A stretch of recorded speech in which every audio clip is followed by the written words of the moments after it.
We are looking at the legal aspects of abortion in this video. And since Supreme Court decisions and state laws continue to change on this topic, it's relevant to know that I'm recording this in 2024. And we're looking at the legal aspects, in particular, Roe versus Wade, Dobbs, and some of the state laws that are current at this time. Now, given the historical significance of Roe versus Wade, it's relevant to consider the decision, the motivation for the decision, and some of the background behind it. So it continues to be important, even though at this point it's been overturned. It's important to know what the Roe versus Wade decision was all about. The context was, at that time in 1973, when the decision was made, there were many state laws that restricted or prohibited abortion. And the prompt for the decision was a Texas woman sought an abortion, but was denied due to state laws. So she took it all the way up to the Supreme Court. Now, the Supreme Court identified previous legal arguments for restricting abortion, the arguments that were provided by states like Texas that had laws prohibiting or restricting abortion. And they summarized them in this way. They were to discourage illicit sexual conduct. Now, those would have been ones that had been on the books for decades and decades, to protect the pregnant woman, and to protect prenatal life. Now, they noted that if the personhood of prenatal life, that is the embryo or the fetus that we're talking about here, if we could establish the personhood, then the right to privacy that they depend on for the decision is moot. But in the majority opinion of Roe versus Wade, they refrain from addressing that. So what do they address? Well, they say that the right to privacy has been recognized as a fundamental right, and they are getting this from the 14th Amendment of the Constitution. Now, even though that phrase, right to privacy, is not in the Constitution, nor is it in the 14th Amendment, they are just saying, look, this has been recognized as a fundamental right. It extends to marriage, family relations, of course, childhood, childbirth, that is, and abortion. And that right to privacy includes explicitly the abortion decision. That's what the Roe versus Wade decision said. They also said it was not an absolute right because it needs to be qualified against the interests of the states.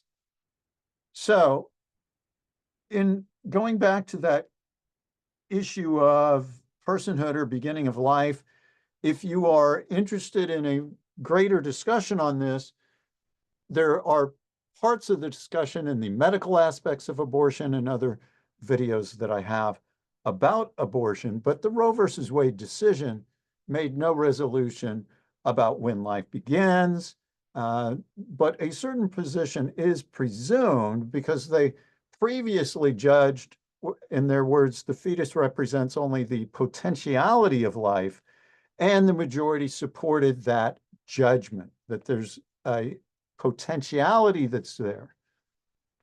So what did Roe do? It restricted the state's rights to interfere according to the stage of the pregnancy. So the state may not restrict abortion in the first trimester. Now, why that's not showing clearly, I'm not certain, but let's try it this way. So we have the first trimester, the state may not restrict abortion at all. In the second trimester, the state may regulate abortion, but only for the sake of the mother's health. It's not until you get to the third trimester, the decision said that the state, in promoting its interest in the potentiality of human life, may restrict and even prescribe abortion. Now, later court decisions are going to be relevant for that. We'll look at just a couple. And they did put in an exception for the third trimester. The state may prescribe or restrict abortion, except when necessary for the preservation of the life or health of the mother, or the pregnant woman, we should say. Minority opinion at that time for the Roe decision. There were two justices that dissented, so it was a pretty strong majority. And they argued that the decision gives too great of latitude of reasons for abortion, saying that it looks like now you could just use convenience or have an abortion on a whim. And they also argued that the 14th Amendment was not intended to restrict the 36 laws against abortion, which were on the books prior to the amendment. In other words, there were at least 36 laws against abortion prior to when the 14th Amendment was ratified. And they said, look, no one thought that the 14th Amendment had anything to do with those laws against abortion. In fact, those laws weren't challenged for more than a century after the amendment. So they're looking at the purpose of the amendment and its relation to abortion and said, certainly it's unrelated.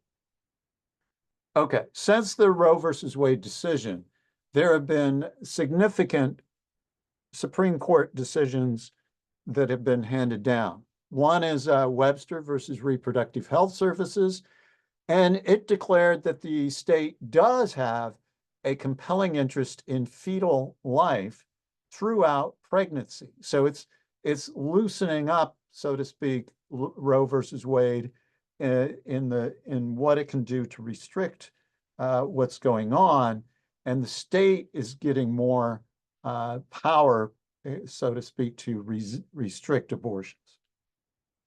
And then in the Planned Parenthood versus Casey in 1992, this affirmed Roe. So it said, we're not doing anything with Roe, we're affirming it, and it affirmed the right to an abortion, but it allowed states more latitude in determining the age of viability, which at that time was in the second trimester, not the third trimester. And so that affected when abortions might be restricted on behalf of the embryo or fetus. And that was a significant decision. Then in 2007, there was a case, Gonzalez versus Carhart, because there was a federal law passed against the dilation and extraction procedure that's also known as the partial birth abortion. And this decision upheld that federal ban on that procedure. So that procedure was not to be allowed. Take it up to time more recent to when I'm making the video, at least 2022, the Dobbs decision. And this is Dobbs versus Jackson Women's Health Organization.